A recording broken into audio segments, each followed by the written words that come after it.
Welcome to the RadioU podcast. Coming up, why Mexico thinks Mr. Beast owes it money. Also, want to shoot your shot but you got no courage? There's an app for that. All that and more on the way next. Love. Somebody's finally figured out a way to make love easier for people that are worried they've been friend zoned. Tale as old as time. 8772 RadioU. You know, you've got somebody that you have a relationship with, but it's a friendship, and you don't want to risk messing up the friendship, but you do like them more than just a friend. What do you do? Well, now there's an app for that. It's called Mutual. And so I guess how it works is you get on the Mutual app, you have somebody in your contacts list or somebody's that you're like, I like them more than just a friend. And so you select them. They don't have to download the app yet, right? Like it sends them a message, because if you're counting on both of you already downloading the Mutuals app. Yeah, you're not going to luck out there. That's a lot of dominoes that have to fall simultaneously. But so you get on the Mutual app, you say, hey, I like this person from my contact list. It sends them a message. Somebody from your contacts list likes you, download this app, and then they download the app, select the people they like, and maybe it's also you. And then if so, it lets you know, boom, marriage. Well, it gets the, I guess, first awkward conversation out of the way. I think that's about all it does. Mm-hmm. But also, it does give you that anonymity. So if they don't select you, it doesn't reveal your name. Yeah. It doesn't let them know that, now they've rejected you. Yeah. So it gives you, the worry of what it says, ruining a friendship or being embarrassed because they don't have the same feelings as you. Yeah. It gives you the ability to still find out if that person may have similar feelings for you. Because, we always kind of struggle with that as humans with the what if question. Yeah. What if I would have said something to that person, I just can't work up the courage to do it. Now, I think that's probably a different, part of this conversation that may need to happen. Like, is it really good for us to have an app that does this for you with the anonymous part? Like, our generation is already being accused of having no guts to do things. Yeah. And like, this is not helping with that narrative.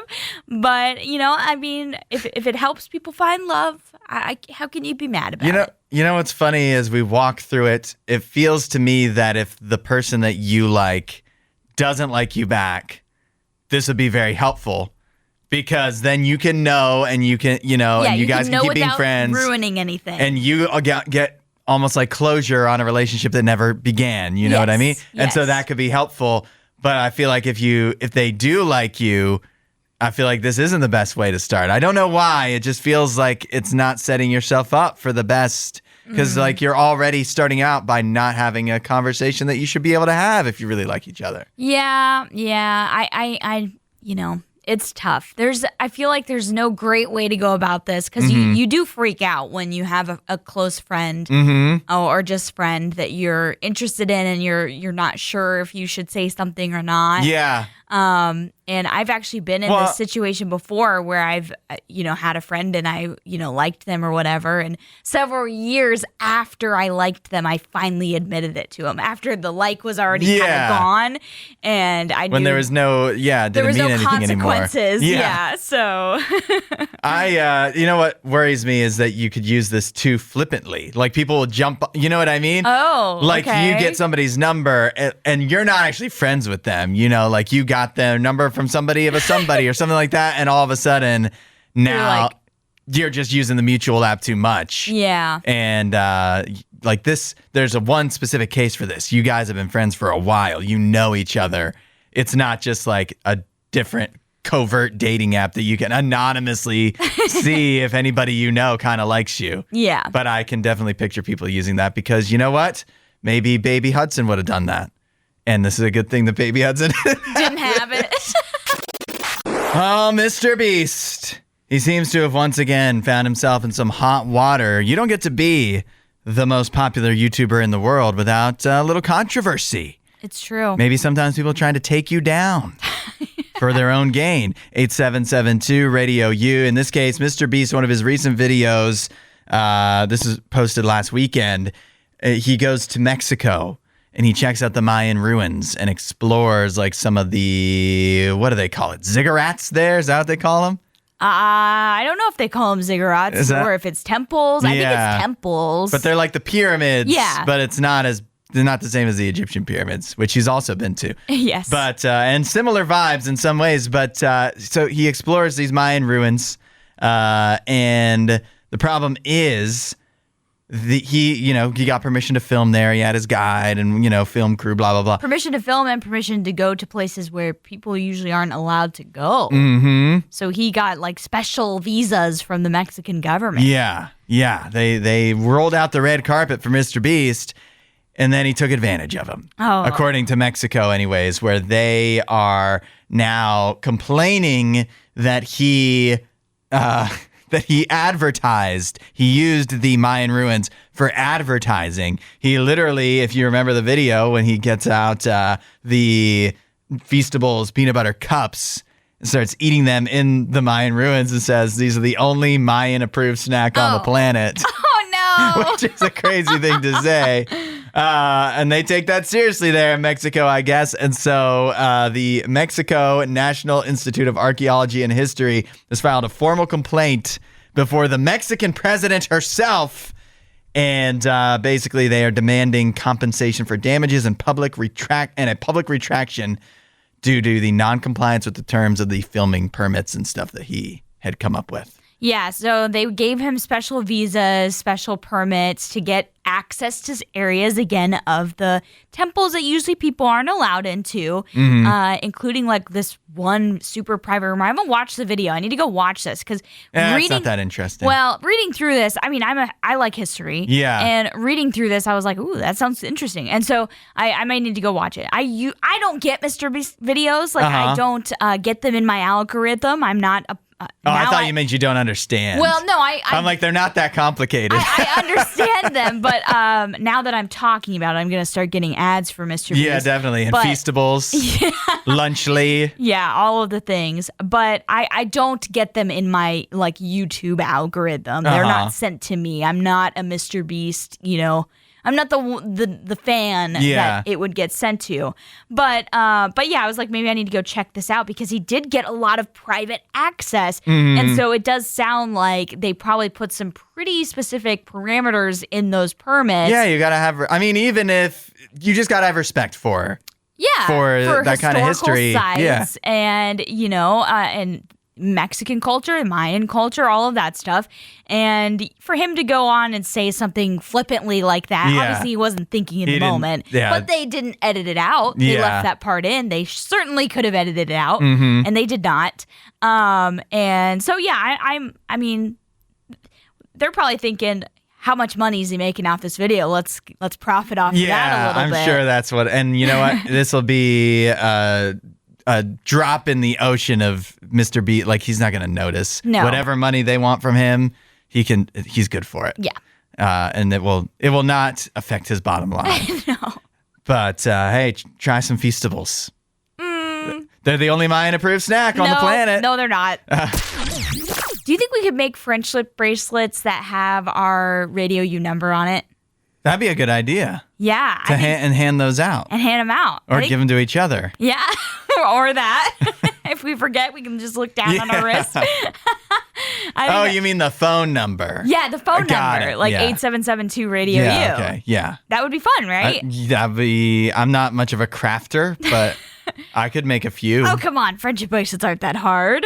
They're not hard to make. I don't know. I haven't tried in a long time. Well, maybe we need to try. Yeah. You'd think me, too, being a bit of a Swiftie, I would have made more friendship bracelets. That's true. You like Taylor I've never done it. I've never done that. That's a part of Taylor And I've never Swift gotten culture. any. You haven't gotten a friendship Nobody's bracelet? given me a friendship bracelet. Do you have any friends? Not that make bracelets. I do feel like it's kind of an exclusively girl club thing. Yeah, a little bit. A little bit. I wouldn't expect a lot of guys to have had that, experience. It's a girlhood. It's like a rite of passage. I don't know thing. if I want to infringe on that. Yeah. That just be a girl thing. You just let it be a girl thing. Yeah. Well, I am. The reason I'm bringing this up is because I've mentioned I'm gonna go see the Savannah Bananas, and I saw this video on my Instagram because my entire feed now is Savannah Bananas and party animal content. Okay. Because I'm getting hype. I'm getting ready to go. It's like less than a month away now when I get to go see them. Why are they doing that to you? You already bought the tickets. You're already going. No, it's not them. It's just I follow their accounts, and so I'm seeing their stuff and I'm liking it. And then other people that make content for them, players and just other people, that's getting put in my algorithm. She wants more. Exactly. And I can't deny it. I do want more. And so, I'm fine with this being added into my algorithm. But anyways, I saw a video of a girl who made a friendship bracelet for one of the players that had her phone number on it. Oh. And it got me thinking, maybe I should do the same. So you're going to try to... How close are your seats? No, this will be because you get to go to like a pregame show. Okay. And that's kind of a time where you can mingle with some players from what I have been able to see. Mingle, I got you. Mingle, yeah. And so, I'm gonna have some ready to go maybe. And shoot my shot. Shoot your shot, pitch your pitch. Pitch my pitch. Yeah, swing your swing. Swing for the fences. Yeah. So, I thought it'd be fun to make a couple friendship bracelets for the Savannah Bananas and hand them out. Now, what I don't know yet, because actually the players that I do like, if you want to know, are actually on the party animals, which is the rival team for the Savannah Bananas. Yeah, you like the bad boys. I get it. They got the black uniform. Yeah. No. And so I was like, are they there for that pregame show? Because, they have to travel together, right? Yeah, why wouldn't they? I mean, they're named the party animals, too. Like, they should be out there. They should be at the party. But the game that we're going to, they're playing the Tailgaters, which is a new team in the Banana Ball league. Yeah. And so I was like, maybe they won't be there. I got a little sad. I was like, I want to see the party animals. And so, I'm hoping they'll be there for that pregame show, and I can be just like, well, there you go. otherwise, if it's a brand new team they're playing and that team is there, you might not have familiarity and affection built up for any of their players, but they haven't had as much attention, and so less competition. You know what I'm saying? Yeah. Like, you could be one of the first to shoot your shot with them. To give them a bracelet. Yeah. So you can get in with the Tailgaters. Yeah. It was funny because I told my cousins, Kathy and Christy, that I was planning to do this, and they were like listing off some players, and they're like, "Are you gonna try and give it to this guy and this guy?" And I was like, for two of the guys we mentioned, I was like, there's probably 1 million girls that are trying to do the exact same thing. I mean, the shows are sold out. Yeah. Yeah, so you got, the odds are stacked against you. They're stacked against me. Some call it the Boy Zoo. Some call it the Savannah Bananas. We don't even know anymore. But yeah, I just think it's going to be fun. I'm going to give it a shot. I'm going to give it a try. You can't win if you don't enter. Exactly. Happy Monday. Let's do our Monday tradition, the box office breakdown, looking at what made money and what didn't in theaters over the weekend. And of course, let us know what you've seen recently in your review at 8772. RadioU. Number 1 at the box office, Final Destination Bloodlines. And it was a very good weekend for Final Destination Bloodlines. If you saw it, let us know, 8772 RadioU. A lot of people did. $51 million worth of people saw Final Destination Bloodlines. Wow. That's the biggest opening weekend for a Final Destination movie of all time. Had very good reviews and looks like good word of mouth, so I think that helped it out too. Yeah, it like almost doubled some of the other big Final Destination movie beginnings. So it had a very good opening weekend. Number 2 at the box office was Thunderbolts. That still made another $16 million. Nice. It's now made $155 million just in North America. Number 3, a close third, Sinners, which made another $15 million. Another 15? Where is that at now? It's just, in North America, $240 million. Ooh, that Warner Brothers has to be so happy with how that movie is done. Yeah, that really worked out well and then they put out Final Destination Bloodlines. So Warner Brothers is crushing it right now. They're doing well in a box office world that has been struggling. So that's pretty good for them. Movies are back, baby. I don't know if I'd go that far. I think movies are back. They're looking up right now. We've got so many things. We've got Lilo and Stitch, Mission Impossible, Superman, Fantastic. Movies are back, baby. I'm telling you. We've got a good summer slate coming our way. Yeah. Allie, what have you watched as of late? Over the weekend, I watched Ty West's X for the first time, a slasher horror film starring Mia Goth. And I enjoyed it. I would say it definitely pays a lot of homage to some of the 70s slasher films. Mm-hmm. So like Texas Chainsaw Massacre and Halloween, Friday the 13th, that classics. type of stuff. But I enjoyed it, and it also stars Jenna Ortega. Love her. She's a scream queen in my book at this point. But yeah, I thought it was fun. It's a part of a trilogy. So there's a prequel named Pearl, and then X is the middle movie, and then Maxine is the third movie. So I still need to watch Maxine to finish out the trilogy. Oh, okay. But from what I've heard, X is the best of all three. And if that is the case, I think overall a ho-hum trilogy in my book. But a completionist in you has to watch the third one still. Yeah, I mean, they're on HBO Max, I believe. Yeah. I don't know if Pearl's on there, but I know X and Maxine are both on there. So I need to finish out the trilogy. Okay. This is... the last movie I watched is called The Bunker. Have you heard of it? No. It's from early 80s. Okay. Stars Anthony Hopkins Okay. as Adolf Hitler. Oh. In The Bunker. Oh. Yeah. Okay. It's not exactly a fast-paced movie. But so the reason I decided to watch it is because we recently just had the anniversary, right, of when the end of World War II. Yeah. And so I kind of, started looking into World War II stuff. And so this movie came up. And it is a really frustrating movie. Now, Anthony Hopkins as Hitler, great performance. There are some really good acting performances, but it is very frustrating because this. Most people learn about the ending. You know the story of the World War II, and you know what happens. You know these events that take place. Yeah. But this shows what Hitler and what he was doing, what was going through his mind, the other guys and women that were down there in the bunker, what they were thinking as the Nazis were being defeated and everything was coming down, crashing down. And it's so frustrating because they die. Hitler commits suicide, and several other people do as well. They die, but you feel like, oh, that's their comeuppance. They get what was coming to them. But they really don't, because there's no justice in it. There's no justice. They go to their graves thinking that they're right and the world is wrong, which that's, to me, as a person who just right and wrong is so important to me. Yeah. That really grinds my gears. Yeah, it's a frustrating ending. I know a lot of people, especially soldiers that fought in World War II. Yeah. Very, confused and annoyed by that whole situation. Not satisfying at all. Allie, we're down to 4 teams in the NBA playoffs. The Thunder beat the Nuggets in a ho-hum Game 7 because it was a blowout. It was a disappointing. This weekend, we got 2 Game 7s, and they were both blowouts. Yeah. Sorry, for the NHL Yeah, you're the talking NHL about. as well.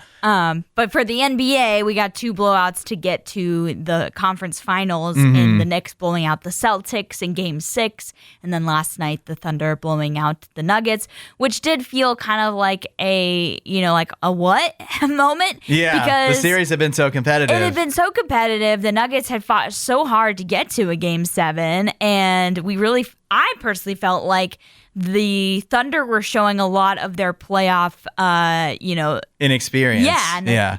They were naive or whatever. They're the young kids, and so they were showing that inexperience. But at the end of the day, talent won out. So we're down to 4 teams. We've got the Thunder and the Timberwolves in the West.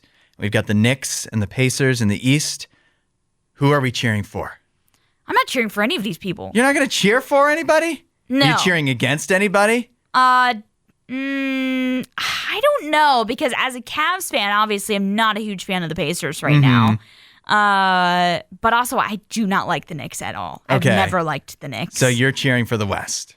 Or you're cheering against the East. I think even though I don't necessarily I feel like the team I'd probably be okay seeing win the NBA championship this year would be the Thunder. Okay. Because it'd be a new team winning it. Yeah.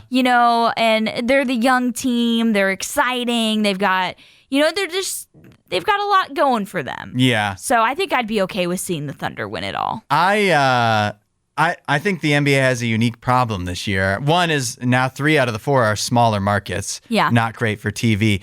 Also, they don't have a villain. I feel like in the playoffs, for me, I always so often my teams are eliminated, and so I don't have a team to cheer for. So I want a team to cheer against, and I don't hate any of these teams. And I'm a guy full of hate, and I don't hate any of these teams. Okay. So that's going to make it kind of hard for me, I feel like, to be as invested. But that said, I have a beautiful problem for me, which is whoever wins, I'll be pretty happy with. But if I have to choose, I really like the Pacers. Okay. I think they got good uniforms, except for when they wear the City Connects or whatever, those black ones, stupid. But like their normal jersey's cool. Small market, like they deserve some success. They built their team up the right way. They've got a Canadian on the team, Benedict Mathurin. And Rick Carlisle, great coach. Great coach. But Thunder, you could say all the same things about the Thunder. They also have a Canadian. They'd be the first team to have a Canadian lead them to the championship. So I kind of have to cheer for the Thunder. And we have RadioU, Oklahoma City. Exactly. I want to be on the same page with RadioU, Oklahoma City. I think the Thunder are who we need to cheer for. Yeah. And I feel like they deserve it because they kind of got screwed over back in the day by Kevin Durant. Think how I don't like Kevin Durant now, but I did when he was on the Thunder. And absolutely. Then he left them in a bind. Yeah. And because they did what? What did they do wrong? Nothing. And that was a very competitive Thunder team, a brand new team to the NBA. Yeah. I'm the Thunder, they're still that new team on the block, really. The new kid on the block. And they've got this very young team once again. We can hopefully they can take it further than that Kevin Durant, James Harden team did. Exactly. And I would love to see them win a championship. I think, other than my Cavs, they're the only team I can really get behind that's left. It's I think I prefer the Thunder, all things considered, but I'll be happy. There's 4 teams left. I will have a smile on my face no matter what. Okay. This is unfathomable. I'm not sure that I believe it. 8772 Radio U. That one man on Tinder swiped right on literally 2 million profiles and only got one date. Does that math add up to you, Allie? No. You don't believe the actual numbers of that? No way. Unless you were trying to just do that. Like you purposely wanted to see how many people you could swipe right on without getting a date or getting multiple dates. Like this was your goal. Yeah. I don't see how this is possible. You'd have to have like a machine to do it for you. Yeah, I think somebody actually did the math on this because this was a post made on X, and it was literally like you needed to swipe right on somebody 1,950 swipes a day. That's crazy. Yeah. There's no 1,000 swipes. You're not even looking at profiles. You're just swiping at that point. Well, how long does it take? I mean, you're definitely not looking. You're not reading anything. No. You're definitely just, but to do 1,000 swipes, that's a lot. But it doesn't take, that's like 1,000 seconds, which is not that much time, right? Like time-wise, I think it's possible. I think it would run out of profiles to show you. Like there's not that many people on Tinder in the world. And so you'd run out of, I just think 2 million people. Somebody said that's 1.2% of the American female population. Yeah, and somebody else also did the math on this. They found out that that's literally almost the entire amount of female user base for Tinder. Yeah. Like Tinder. But Tinder's not going to show you every person across the entire country. Exactly, because you have no matter how much you expand your radius. Right, you have parameters of who they can who they show you. But also, it's somebody looked into this of the number of Tinder users and took into account that only 24. This is a crazy number. Only 24.2% of users on Tinder are women. So if you're a guy, you're already behind the 8 ball. Like using a site like Tinder, because there's not that many women out there. So we talked about shark mentality. You can have shark mentality, but if there's not a lot of fish around to eat, exactly, you're not gonna. There's no way. There's just other sharks. Yeah, like that. That's you swiping right on all the single women on the app. Yeah. It's. I'll tell you what. The math on swiping 2 million times and only getting one date doesn't check out.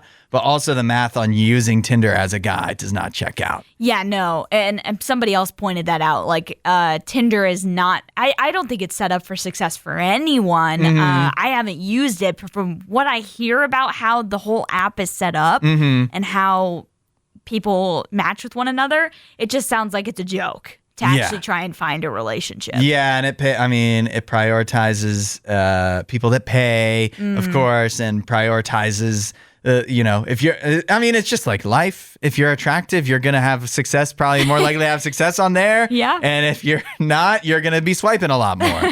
You got to be, in the best case scenario, probably patient. Yeah. If anything, but there's better ways. Yes. We don't need dating apps. They're out. They need to be gone. We can do better in 2025. On the menu today, the brand new Joyride Sour Worms. If you follow Ryan Trahan on YouTube, he's one of the big YouTubers now. Baby Mr. Beast, some call him. At least I call him that. He's got his new candy line that he's been really promoting, and it's at Target for the longest time. Show the bag. I should show the bag, shouldn't I? And now it's at Kroger. So it's been popping off enough at Target to get into Kroger, and these are the new sour worms that you can only get at Kroger. Yeah, I'm excited to try these. We got a couple different flavors in the bag. Do you want to list them off, what they are? So there's supposed to be a lemonade and fun drink. There's 2 flavors per worm. Okay. There's lemonade and fun drink. Okay. There's strawberry and a blue raspberry, and then there's lime and cherry. Okay. Although there's literally... I don't know. So there's no artificial colors or flavors in these. And you can tell. Which makes it hard to tell what the colors are supposed to be, because I don't know which one. I mean, this is green, right? No, that's not green. That's definitely their version of green, because this is not. No, that is green. The other one that you're holding is orange and green. This is blue. This is the blue raspberry flavor. It's not blue. But this is not the blue one. No, so it has to be the green one. That's the lime and cherry, because it's red and yellow. Yeah. Yeah, but you were saying it's green. Well, it is. It's not colored green. It's meant green. to be. No, this is green. This is obviously green. This is blue. It's green. It's meant to be blue. It's meant to be blue. Well, I know that, but I'm just saying it's green. The colors are a struggle because they're not artificial. That's the positive of this, is that it's supposed to have no artificial stuff and less sugar. It has like 50% less sugar. And we've gone through all this. We haven't eaten any of it yet. We haven't eaten anything. Yeah, which flavor are you going to try first? I'll try the lemonade. The one that is the most accurately colored. Lemonade or fun drink, which is a YouTube thing. Mm-hmm. That Ryan Trahan says, I believe, where he's like, I'm going to get a fun drink. Yeah, I think that's a him thing. He probably has it trademarked. Maybe. At this point, now that it's in a candy, maybe. It's 50% less sugar, no artificial stuff. How does it taste basically as good as a regular sour worm that you would have? Tastes normal. Does it taste like it even tastes like lemonade. There was no artificial lemonade in that. It was all real lemonade. I have what must be the wait, no, this is the blue raspberry and strawberry, right?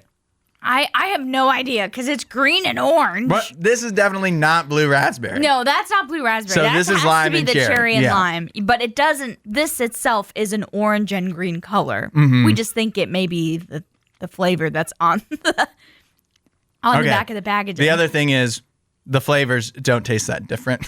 Oh, no. They're different colors, but do they really taste? They're all just sour to me. Well. But they're good. I like sour, and this actually has a lot of sourness, too. It's not as sour as, if you got the normal sour worms that are, super extreme with the dye and the colors and all of that stuff.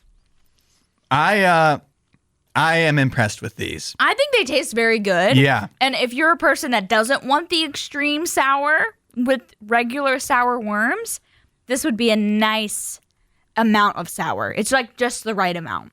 I feel like we should get the other sour worms and try them side by side. I know for sure some of those ones in the regular sour, what's the brand called? It's like Trolley? Trolley, yeah. And some of those I can't even handle. It's too much Yeah. sour. You know, I'm like, I can't do it. Like some of them I can handle and then others I can't. All right, I'm going to try the last one. This is the cherry and the lime. Did you mean it? No, I hit the wrong button. This is all right. Just give it a rating. I just messed everything up. It's a party. Out of what? Give it 1 to 5 worms. I'll give it 4 worms. 4 worms. All right. I'll give it 5. I can't expect anything better. I can't picture in my mind eating a better sour worm. Okay. So on the sour worm scale, I give it 5. Okay. It's not like 5. There's other things in the world that are 5 that are better. that are better than the better candy. But this is the best sour worm that I can conjure up in my head. Sure. If what I'm saying is if I think of a better tasting food, it's a different food entirely. Yeah, it's a totally different thing. But I've never had a sour worm this good. On the scale of sour worms, yes. How good is it? It's a 5. I would agree, 4 to 5 range. All right. This is ridiculous. Joyride Sour Worms now at Kroger. Thanks, Ryan Trahan. We're talking minor accomplishments that you're way too proud of. That they don't mean much, but they mean a lot to you. We heard from Lindsay, who says, I'm way too proud that I hit platinum rank in competitive Marvel Rivals. Only 13% of players hit the rank, so that makes me happy, but also way too proud of it. Yeah, I mean, I'm impressed. Yeah. I've never played that before, so I don't know how hard it is to get that rank. This is why I have a tough time with especially phone games, because when what do they want you to do? They want you to keep playing, to keep seeing the ads or whatever, or even better, spend money in it to rank up and keep going higher and higher. But then that motivation to me, I don't know. Isn't Marvel Rivals a PC game? Is it? I thought it was. I don't know. I feel like the idea is the same thing, right? Probably. It's not just exclusive to phone games, but that's what I think on phone games particularly is like, you rank up, but then I feel like that's just showing that I spent a lot of time, and so it doesn't motivate me as much. We also heard from Leah, who says, I once saved up enough money to put a brand new stereo in my van. I'm not very good at saving money. Okay. So good for you for getting that done. Yeah. That's something to be proud of. Yeah.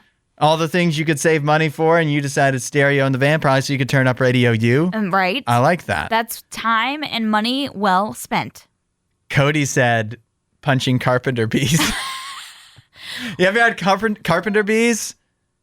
Have I ever had them? Have you ever experienced carpenter bees? I don't know, maybe. Carpenter bees are bees that they don't really sting, but they do literally like eat at like exposed wood around your house and burrow and then make their nest like inside. When I was growing up, we had carpenter bees that made a nest inside our porch. Oh, wow. Our covered porch.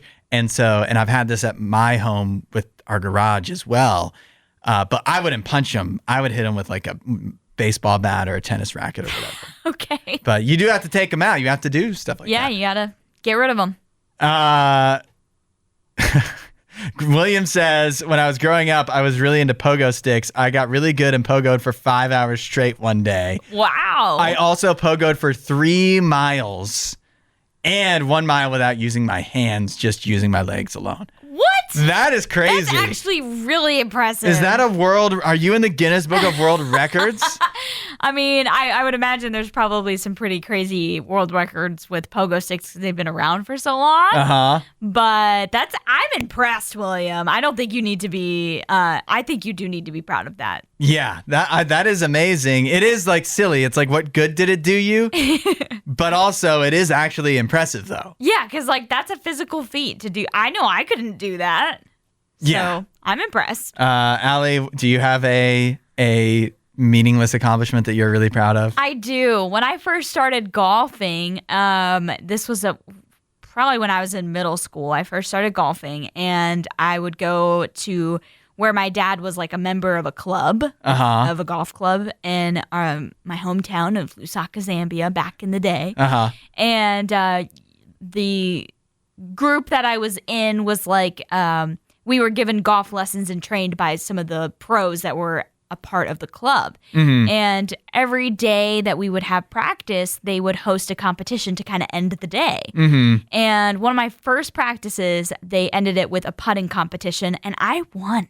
You won the putting competition. I won the putting competition, and I won a set of like Titleist golf balls. Whoa. My first ever, like sports win of some kind. Yeah. Because I was never involved with organized sports growing up, because we just never had access to that in Zambia. And, or like for the most part, we didn't have much access to that. And so anyways, yeah, I was so proud of winning those golf balls, and I was so excited to tell my dad that I won the putting competition.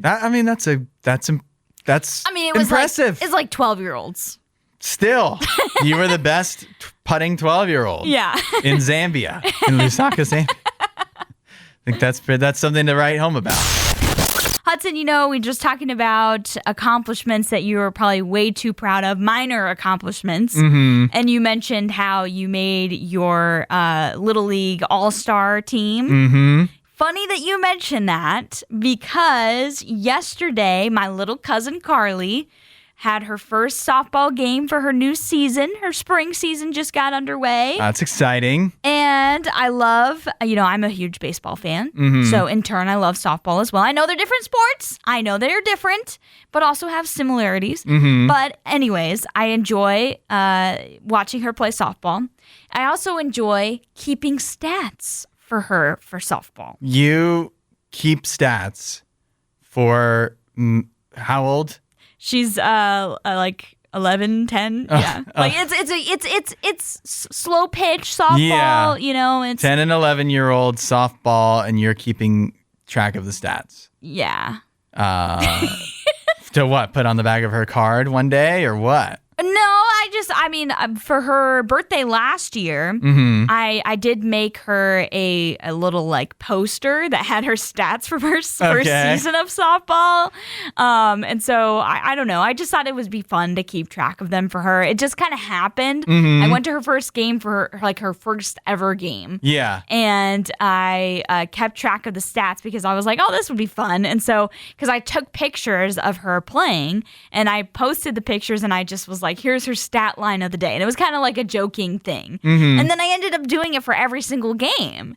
And so I was like, well, I got to keep it going now. Yeah. I'm the family statistician now. Like, I got to keep it going. You know what's funny is that sounds really ridiculous, a ridiculous thing to do. Okay. But I actually think it's a good thing if you're going to be at every game, because one, let's be honest, like 10 and 11-year-olds, like the quality of play is not going to be very high. They're learning. They're still learning. Yeah, they're definitely still learning. And so you got to do something to keep yourself interested in invested. There's a lot, you got to keep you as a fan locked in to the game. And so if you're keeping track of the stats, that's going to help with that. But also, when I was 10 or 11 and I was playing baseball, I would have loved to have somebody keeping track of my stats. That really would have motivated me because I loved baseball, like professional baseball at the time. And there's so many stats in that. Yeah, and comparing myself, like, I would have a general idea of what is good and what is bad and whatever. Yeah. So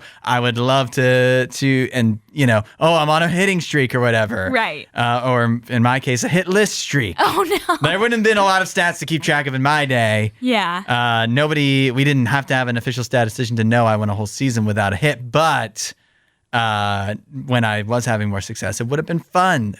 So I think it's a good thing you're doing. Yeah, and I think I should do a little Carly softball stat update for everybody. Okay. So that you know how she's doing. Yeah. So she, again, first game of the season yesterday, 2 for 4. That's good. Yep. Batting .500 to start the season. We love to see that.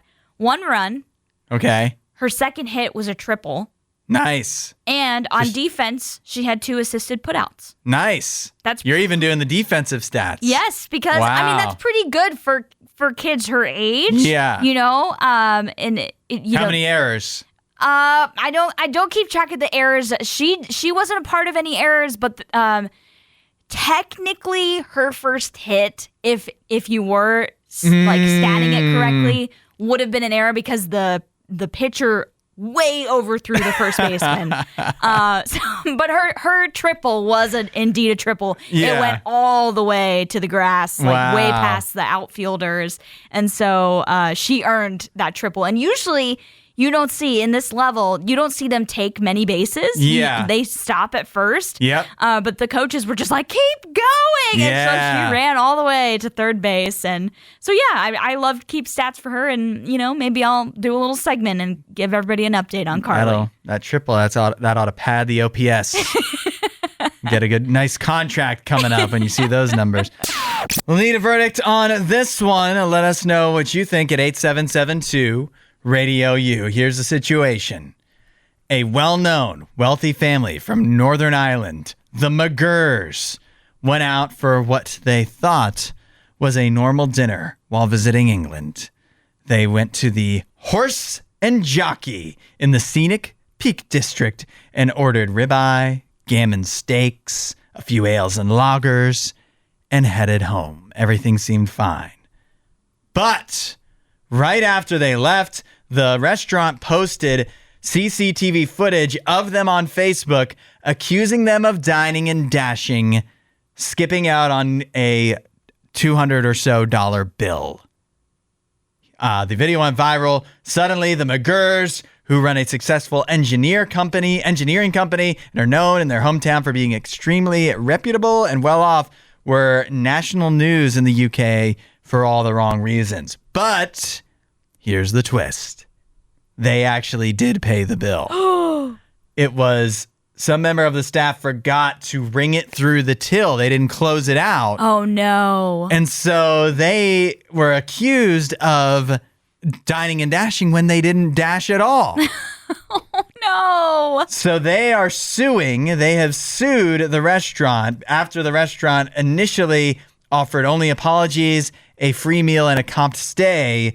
That's the restaurant's idea of making things right. The family says their name has been dragged through the mud. Their reputation has took a hit. And so they are suing for what amounts to $100,000. Should this wealthy family be awarded any compensation for the restaurant's mistake? Wow. You be the judge. 8772 Radio U. I have some thoughts on this.